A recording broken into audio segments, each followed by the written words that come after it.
नमस्ते सभी को। एक बार फिर हम हाजिर हुए हैं इतिहास की क्लास को लेकर। इतिहास विषय पढ़ रहे थे और क्लास हमारे बीए सेकंड एंड बीए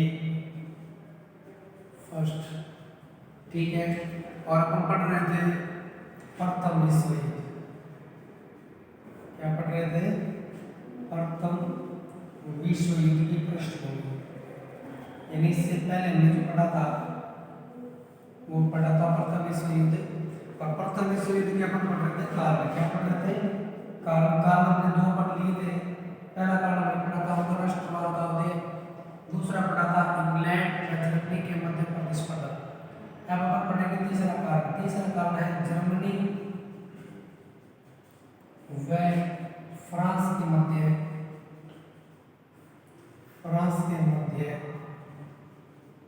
प्रतिस्पर्धा।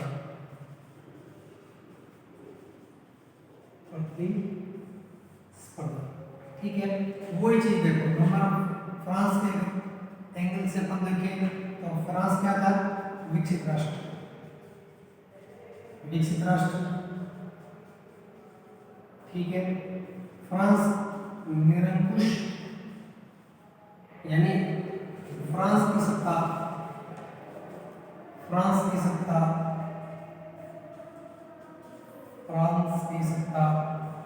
निरंकुश राजतंत्र के अधीन थी, ठीक है। नंबर 3 में देखें तो औपनिवेशिक विस्तार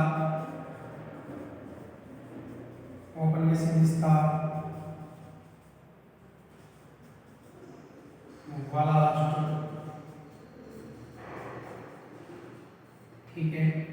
और औद्योगिक विकास।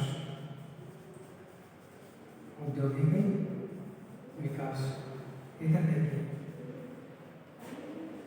मैंने पिछले वीडियो में आपको बताया था कि प्रतिस्पर्धा क्या होता है। प्रतिस्पर्धा एक कुछ को दबाकर दूसरे को ऊपर उठना, एक को देखकर अपने अंदर कुछ ललच जागना है, क्या कहलाती है? प्रतिस्पर्धा। अब जर्मनी के बारे में तो हमने पढ़ लिया। जर्मनी क्या था? एक विकसित कंट्री था, औद्योगिक विकास हो चुका था, कई नहर का निर्माण कर चुका था और अपने से विस्तार करना चाहता था। लेकिन इंग्लैंड और फ्रांस क्या थे? देखिए, फ्रांस क्या था? एक विकसित राष्ट्र था। अब स्वाभाविक सी बात है कि जर्मनी तो उठती हुई शक्ति है, यानी अगर हम देखें तो जर्मनी तो क्या है? उठती हुई शक्ति है। जबकि इंग्लैंड यानी यूरोप महाद्वीप के दो देश थे, इंग्लैंड और फ्रांस, जो कि एक दूसरे के दुश्मन थे। देखो, ये भी क्या थे? इंग्लैंड और फ्रांस क्या थे? एक दूसरे के बहुत कटु दुश्मन थे।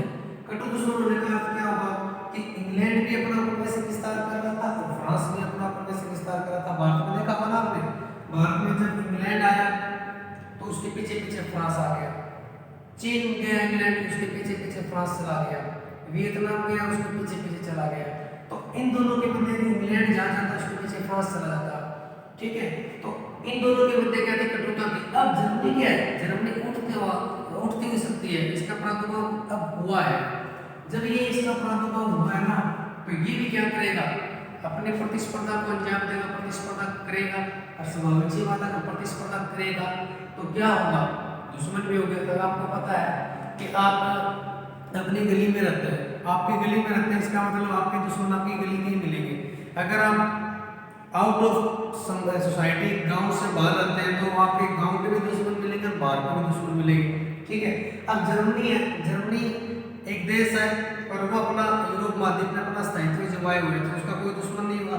लेकिन अगर वो अपनी शक्तियों को बढ़ाएगा, आगे जाएगा या कुछ अलग करने की कोशिश करेगा तो स्वाभाविक सी बात है दुश्मन भी मिलेगा। दूसरा, फ्रांस की जो सत्ता थी ना, यानी फ्रांस के अंदर आपको पता होगा कि लुई 16वां, लुई 14वां, लुई 15वां, इस प्रकार के वहां के जो राजा थे ना, तो वो निरंकुश राजा हुआ करते थे। क्या हुआ करते थे? निरंकुश। और राजतंत्र प्रणाली थी वहां पे, यानी राजतंत्र था और राजतंत्र की निरंकुश प्रणाली थी, यानी शक्तियों पर अंकुश नहीं था। जिसके तहत होता क्या था कि यहाँ पर जो राजा सोच लेता था। अब आपको पता है 1789 में फ्रांस की क्रांति हुई थी। 1789 में फ्रांस की जब क्रांति हुई तो इसके पीछे भी कहानी ये निकल के आए थे, क्योंकि निरंकुश प्रणाली के चलते वहां पर क्या हुआ कि जो राजा थे वो शक्तियों को तो बढ़ा रहे थे, लेकिन जनता की तरफ या विकास की तरफ ज्यादा ध्यान नहीं दे रहे थे, अपनी सैनिक शक्तियों को बढ़ा रहे थे। तो ये भी कारण माना जाता है। फ्रांस का औपनिवेशिक विस्तार वाला राष्ट्र भी इंग्लैंड की तरह फ्रांस भी क्या था, अपना औपनिवेशिक विस्तार कर रहा था, अपना औपनिवेशिक विस्तार ये कर रहा था, तो उसके चलते क्या हुआ, इसका विकास भी हो गया। अब क्या हुआ देखो आगे, ये दिन की विशेषता ये हुई। अब देखो 1871 की बात है, देखो जर्मनी और फ्रांस, ठीक, इसकी भी विशेषता बता दी मैंने आपको, इसकी विशेषता बता दी। यानी पावरफुल तो वैसे फ्रांस था, लेकिन एक अनूठी घटी 1871 में। 1871 में क्या हुआ, एक युद्ध हुआ जर्मनी और फ्रांस के मध्य। जर्मनी व फ्रांस के मध्य युद्ध होता है। जर्मनी व फ्रांस के मध्य क्या हुआ, जर्मनी व फ्रांस के मध्य युद्ध हुआ 1871, ठीक है। इस युद्ध में सबसे बड़ी बात, जर्मनी विजय, जर्मनी विजय। अब सबसे बड़ा डर, कहते हैं ना, सबसे बड़ा डर था जर्मनी को इंग्लैंड का एंड फ्रांस का। देखो मान के चलो कोई मोहल्ले के अंदर या समाज में कोई एक ऐसा व्यक्ति है जो अपने आप को बहुत बड़ा समझता है, मैं हूँ सब कुछ, और उसको भादरा का हिसार काट रहा है, ठीक है। मान के चलो कोई गुंडा मवाली टाइप का आदमी है, वो भादरा में रहता है, तो उसको या एक तो भादरा के व्यक्ति से कोई एक्स वाई और एक हिसार के व्यक्ति से डर है। दो व्यक्तियों को अगर तूने हरा दिया, इसका मतलब हिसार भादरा इस रूट का हिस्ट्री से टच हुई है। अब क्या हुआ, जर्मनी अपना विकास कर रहा था, जर्मनी की नजर में तो फ्रांस और एक इंग्लैंड, ठीक है, एक इंग्लैंड, ये दो ही देश ऐसे थे जो क्या कर रहे थे, ताकतवर थे। अब 1871 में जब युद्ध हुआ ना, तो जर्मनी ने फ्रांस को हरा दिया, जर्मनी की जरा। अब आपको पता है कि जो आदमी सपना देखता है जिसका, और वो सपना उसका साकार हो जाता है, तो इसमें जर्मनी क्या हुआ, इंटरनली मोटिवेट हुआ, अब उसके सपने बड़े हुए। अब जर्मनी एंड इंग्लैंड दो ही देश बचे विश्व के अंदर, क्योंकि फ्रांस को हरा दिया। अब क्या हुआ, जर्मनी ने अपने, यानी जर्मनी, आपको पता है अगर युद्ध होता है तो उसके मध्य संधि होती है, तो जर्मनी ने अपने आल्सेस व लारेन दो उपजाऊ क्षेत्र थे, उपजाऊ क्षेत्र वापिस ले लिए।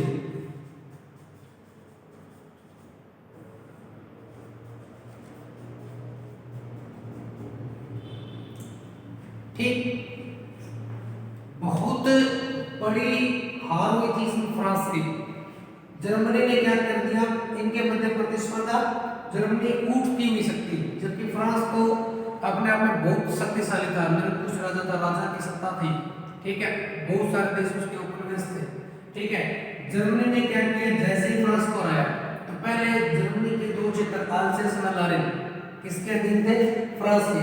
तो जर्मनी ने क्या किया, उनको अपना जो क्षेत्र पहले संधि के अकॉर्डिंग दिए थे वो वापस मिल गए, ठीक है। अब एक घटना सुनिए आप, इन्हीं के मध्य क्या हुआ कि होता क्या है कि इसके बाद मेरे ख्याल से पैटर्न की युद्ध हो गया, इसके बाद इंग्लैंड व फ्रांस के मध्य एक संधि होती है, इंग्लैंड और फ्रांस के मध्य क्या होती है, एक संधि होती है। अब कहते हैं कि चोर चोर मोसेरे भाई, चोर चोर क्या होते हैं, मोसेरे भाई, यही यहाँ पे हुआ। देखिए जर्मनी बढ़ रही थी, जर्मनी अपनी शक्तियों को बढ़ा रहा था। अब इंग्लैंड और फ्रांस ने सोचा कि अगर हम लोग अलग, कहते हैं कि घर का बेदी लड़का डाय, रावण इसलिए मरा क्योंकि विभीषण उसके साथ नहीं था, और राम इसलिए जीता क्योंकि उसका भाई लक्ष्मण उसके साथ था। ये दिक्कत आई। अभी दोनों शक्तियां, यही शक्तियां एक नंबर और दो नंबर विश्व के अंदर राज कर रही थी, दोनों शक्तियां। अभी इन्होंने सोचा कि हम अगर एक हो जाएंगे तब तो फायदा, अगर हम अलग अलग तरीके से अगर इस प्रकार से करेंगे तो ये क्या कर, छोटी छोटी जो शक्तियां हैं वो एक दिन हमारे ऊपर हावी हो जाएंगी। इसलिए क्या किया, इन दोनों के मध्य संधि। तब इंग्लैंड ने क्या किया, इंग्लैंड ने फ्रांस ने मोरक्को, यानी पहले क्या होता है ये देखो, कभी समझ में आ जाएगा आपके कि जर्मनी ने हरा दिया फ्रांस को, तब इंग्लैंड और फ्रांस ने सोचा कि हम एक संगठन बनाते हैं। संगठन बना के क्या हुआ, अफ्रीकी देश थे, अफ्रीकी देश थे, अफ्रीकी यानी भारत के ऊपर उनका इनका राज था, भारत के ऊपर था, मतलब एशिया महाद्वीप में था, अमेरिकी महाद्वीप में था, अन्य जो महाद्वीप थे यूरोप के उनके ऊपर इनका अधिकार था। अब इंग्लैंड और फ्रांस ने संधि कर ली और कहाँ चले गए, अफ्रीकी क्षेत्रों में चले गए। कहाँ पर चले गए, अफ्रीकी क्षेत्रों में। अफ्रीकी क्षेत्रों में जाकर क्या किया, जो मिस्र वाला जो क्षेत्र था उसको तो उपनिवेश बना लिया इंग्लैंड ने, और फ्रांस ने किसको बनाया, मोरक्को वाला को बना लिया। ठीक है, दोनों ने क्या किया, एक साथ शक्ति इकट्ठी की, अपनी शक्तियों को एक साथ इकट्ठा किया और किसी को अटैक कर दिया अफ्रीकी महाद्वीप के ऊपर, जिसके अकॉर्डिंग उन्हें क्या मिल गया, मिस्र एंड मोरक्को मिल गया। लेकिन उस समय जर्मनी क्या थी, जर्मनी क्या था, बढ़ती हुई शक्ति थी।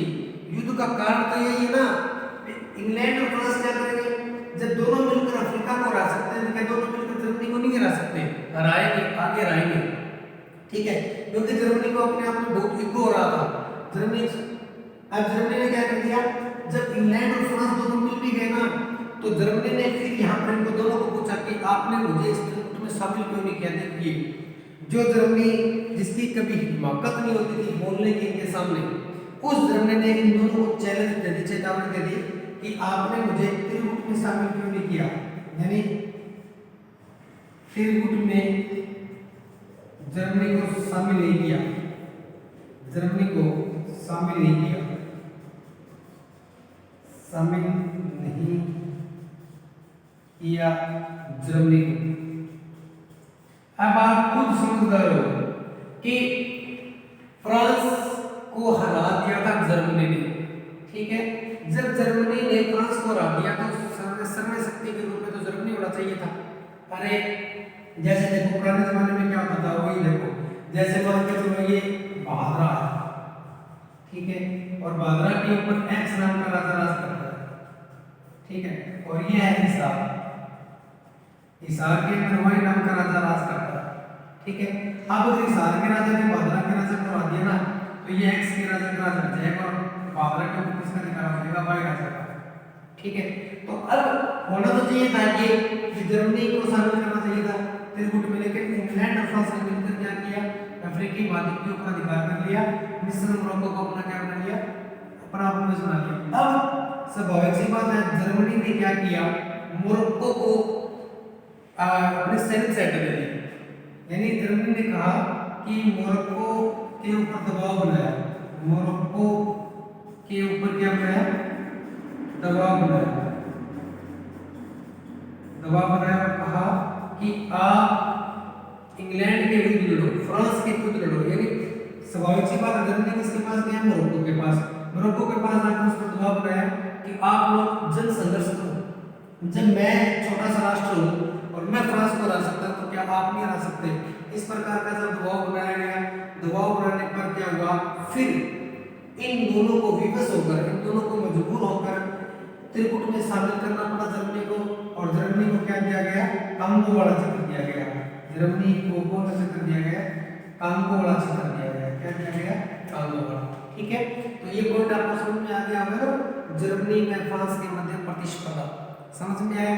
समझ में अगर फिर भी नहीं आया तो देखो, जर्मनी एक बढ़ती हुई शक्ति, फ्रांस जिसका उपनिवेश विस्तार हो चुका था, निरंकुश राजा था, राजतंत्र था, सैनिक शक्ति बहुत थी। ठीक है, 1873 में दोनों के मध्य क्या हुआ, युद्ध हुआ, दोनों के मध्य युद्ध हुआ, जर्मनी ने फ्रांस को हरा दिया और जर्मनी बहुत खुश हुआ। तो सबसे पहले इसने अपने हाथ से समझ ला रहे हैं, जो क्षेत्र थे जो पहले फ्रांस के कब्जे में थे उनको लेता है। उनको लेने के बाद फिर क्या हुआ, इंग्लैंड और फ्रांस ने सोचा कि जर्मनी जिस प्रकार से अपनी शक्तियों को बढ़ा रहा है, हो सकता है कि एक दिन हमारे ऊपर भी ये अटैक कर सकता है। इसलिए दोनों ने क्या किया, एक गुट बनाया। उस गुट के अंदर इन्होंने अपनी शक्तियों का साझा सदुपयोग करते हुए अफ्रीकी महाद्वीप के ऊपर अधिकार किया और मिस्र और मोरक्को को क्या बना लिया, अपना उपनिवेश बना लिया। तो इंग्लैंड को क्या मिला, मिस्र, और फ्रांस को क्या मिला, मोरक्को बना। जब इस गुट के अंदर जर्मनी जो कि एक बढ़ती हुई शक्ति थी, उभरती हुई शक्ति थी, इसने फ्रांस को गिरा दिया था। इसको जब शामिल नहीं किया गया तब क्या हुआ कि इसने मोरक्को के ऊपर दबाव बनाया कि आप अपना जन संघर्ष शुरू करो, आप अगर जन संघर्ष शुरू करोगे तो मैं आपकी क्या करूंगा, सहायता करूंगा, क्या करूंगा, सहायता करूंगा। ठीक है, और इसी सहायता का फायदा उठाकर क्या हुआ कि फिर इसको त्रिगुट में शामिल करना पड़ा। त्रिगुट में शामिल करने के पश्चात जर्मनी को कौन सा चक्र दिया गया, कामगा वाला, जो इन दोनों से बड़ा था। ठीक है ना, इस प्रकार जर्मनी और फ्रांस के मध्य क्या चल रही थी, एक प्रकार की प्रतिस्पर्धा चल रही थी। ठीक है, तो अब देखिए अपन चौथा हमारा जो कार्य था विश्व युद्ध का गुटों का निर्माण। किसका निर्माण, गुटों का निर्माण।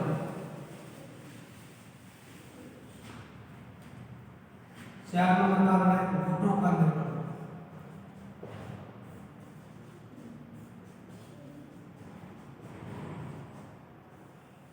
ठीक है, यानी गुट आप जानते हो यूनियन, देखो जर्मनी,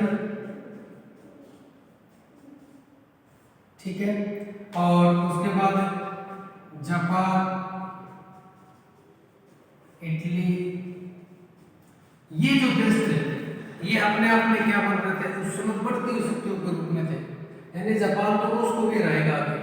ठीक है, जर्मनी, जापान और इटली ये शक्तियों के रूप में उभर रहे थे, जबकि इंग्लैंड, फ्रांस इस प्रकार से क्या बन गए, यहाँ पर एक गुट बन गया और उस गुट का क्या नाम रखा गया, ध्रुवीय राष्ट्र। ठीक है, इसके अंदर सबसे पहले आया ऑस्ट्रिया, जर्मनी, इटली। ठीक है, इसे बोला गया ट्रिपल एतात, ट्रिपल एतात। ठीक है, अब आपको पता होगा जैसे मैंने थोड़ी देर पहले पढ़ा था कि इंग्लैंड और फ्रांस हमेशा से दुश्मन रहे हैं। ये आपको मैंने 70 वर्ष के युद्ध में बताया था जब अमेरिका की क्रांति हुई थी उस समय। लेकिन आपको पता है कि जब शक्तियां कमजोर होने लगती है ना, हम दूसरों की सहायता लेते हैं। उसी प्रकार जब जर्मनी ने फ्रांस को हराया, ठीक है, तो वो भी इंग्लैंड के साथ मिल गया था। अब यहाँ पर क्या बन रहे थे, मित्र राष्ट्र के नाम से ग्रुप बना, मित्र राष्ट्र के नाम से, जिसमें क्या ट्रिपल निताब, इसमें इंग्लैंड मुख्य रूप से मिल गया है, दूसरा फ्रांस, उसके बाद रूस, उसके बाद अमेरिका। ठीक है, यानी देखिए आज के जमाने में चारों शक्तियां अपने आप में अपना अगर देखा जाए तो विशाल योगदान रखती है किसी भी क्षेत्र में। लेकिन इस समय यहाँ पर क्या हो रहा था, गुटों का निर्माण हो रहा था। क्या हो रहा था, गुटों का निर्माण, ताकि क्या हो, क्योंकि ये जो दौर चल रहा था 19वीं सदी वाला, ये औद्योगिक विकास का और औपनिवेशिक विस्तार के लालसा वाला दौर चल रहा था। यानी सभी के मन में क्या चीज थी, सॉरी, यानी सबके मन में एक चीज थी कि हमारे पास ज्यादा, यानी सारे देश क्या करते थे, देखिए उस समय ये जो माहौल था वो माहौल क्या था, गुटों का निर्माण किसकी हुआ, देखिए गुट क्यों बने। पहले उस समय 19वीं सदी में क्या था, 19वीं सदी में क्या था कि जो बड़े राष्ट्र थे, जो शक्तिशाली राष्ट्र थे, यानी शक्तिशाली जो राष्ट्र थे, शक्तिशाली राष्ट्र, ये शक्तिशाली राष्ट्र क्या करते थे, छोटे राष्ट्र हुआ करते थे, जिनके पास शक्तियां नहीं होती थी, जिनके पास सैन्य क्षमता का अभाव था, उनको क्या बना लेते थे, अपना उपनिवेश बना लेते थे। शक्तिशाली राष्ट्र क्या करते थे, छोटे राष्ट्रों को अपना जो तो वो उनको क्या कर लेते थे, अपना उपनिवेश बना लेते थे। क्या बना लेते थे, उपनिवेश बना लेते थे, जिससे क्या हुआ कि अब यहाँ पर समस्या, उनको जो ग्रुप बना लिया तो अब उनको कोई दिक्कत नहीं होती थी, क्योंकि जो छोटे राष्ट्र थे वो आपस में गुट बना ले। ठीक है ना, जैसे इंग्लैंड भारत में आया तो इसने भी एक गुट बनाया था अपना भारत में आकर, ताकि कोई दूसरी शक्ति इसके ऊपर हावी न रहे। ठीक है, तो इस प्रकार से क्या हो रहा था, गुटों का क्या हो रहा था, निर्माण हो रहा था। क्या हो रहा था, निर्माण। ठीक है, अब है अगला पॉइंट हमारा सर्वस्व,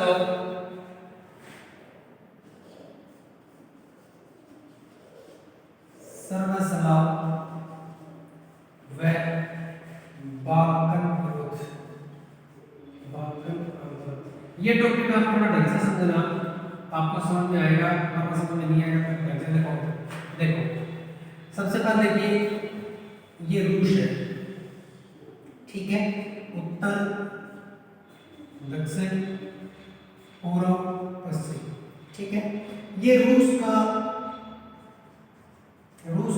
पूर्वी भाग है इस प्रकार से, ये पूर्वी भाग, यहाँ पे रोमानिया, सर्बिया, हंगरी, ये देश है, ठीक है। और यहाँ पर इस क्षेत्र में यानी रूस का जो पूर्वी भाग है, यहाँ पर स्लाव नाम की जाति निवास करती थी। क्या निवास करती थी? स्लाव नाम की जाति निवास करती थी, जो कि रूसी जाति थी। यानी स्लाव बोलते, स्लाव बोलते तो रूसी जाति थी, रूसी जाति थी, ठीक है। अब यहाँ पर सर्व स्लाव बाल्कन, यानी ये जो क्षेत्र था, यानी ये जो रूस का पूर्वी हिस्सा था जहाँ पर स्लाव जाति निवास करती थी, इसे बोलते थे बाल्कन क्षेत्र। क्या बोलते थे? बाल्कन क्षेत्र, ठीक है। यानी रूस का पूर्वी भाग, इसे क्या बोलते थे? बाल्कन क्षेत्र। समझ में आ रही? यानी देखो सारी चीज समझ आएगी आपकी। सर्व स्लाव बाल्कन आंदोलन, रूस का पूर्वी हिस्सा था, रोमानिया, सर्बिया, हंगरी, ये देश थे, बहुत सारे देश छोटे छोटे। यहाँ पर क्या था?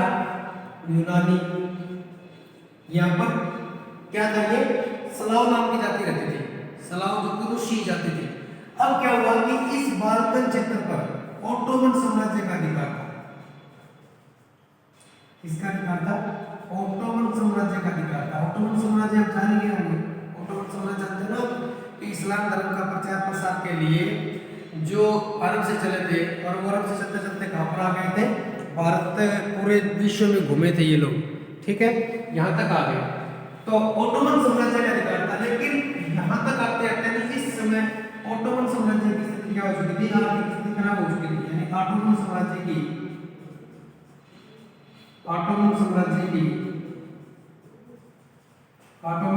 की स्थिति खराब हो चुकी थी, स्थिति खराब हो चुकी है, ठीक है। अब देखो सर्व स्लाव, यानी स्लाव तो थे यहाँ पे। अब सारे जो स्लाव थे, ये स्लाव उत्तर वाले, पश्चिम वाले, इन्होंने क्या कर दिया? आंदोलन छेड़ दिया। इसके लिए कि जो ऑटोमन साम्राज्य के जो देश थे ना, इनको क्या करने के लिए? आजाद करवाने के लिए, ठीक है। इसलिए इसे बोला गया सर्व स्लाव आंदोलन। और बाल्कन में क्षेत्र था, इसके ऊपर अधिकार किसका था? ऑटोमन साम्राज्य का।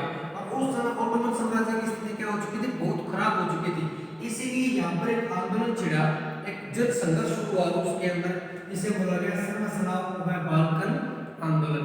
अगर यहाँ पर ऑटोमन साम्राज्य की स्थिति खराब ना होती तो शायद ये युद्ध न होता, क्योंकि पहले तो ये ऑटोमन साम्राज्य के दिन थे। अब क्या हुआ? जब सर्बिया के अंदर इस बात का विरोध किया गया, ठीक है, सर्बिया में इस चीज का विरोध हुआ ना, तो ऑस्ट्रिया ने इसका विरोध किया।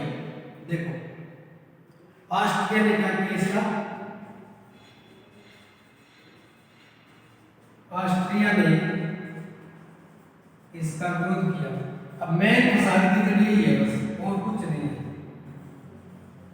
ठीक है। देखो आपको पता होगा कि प्रथम विश्व युद्ध का तत्कालीन कारण यह था कि डीप ऑस्ट्रिया का जो राजकुमार था डी फर्डिनेंड, उसकी सर्बिया में हत्या हो जाती है, ठीक है। और उसका तत्कालीन कारण देखो हुआ क्या कि सर्बिया क्या था? स्लाव जाति थी, ऑटोमन साम्राज्य के दिन था। ये क्या था?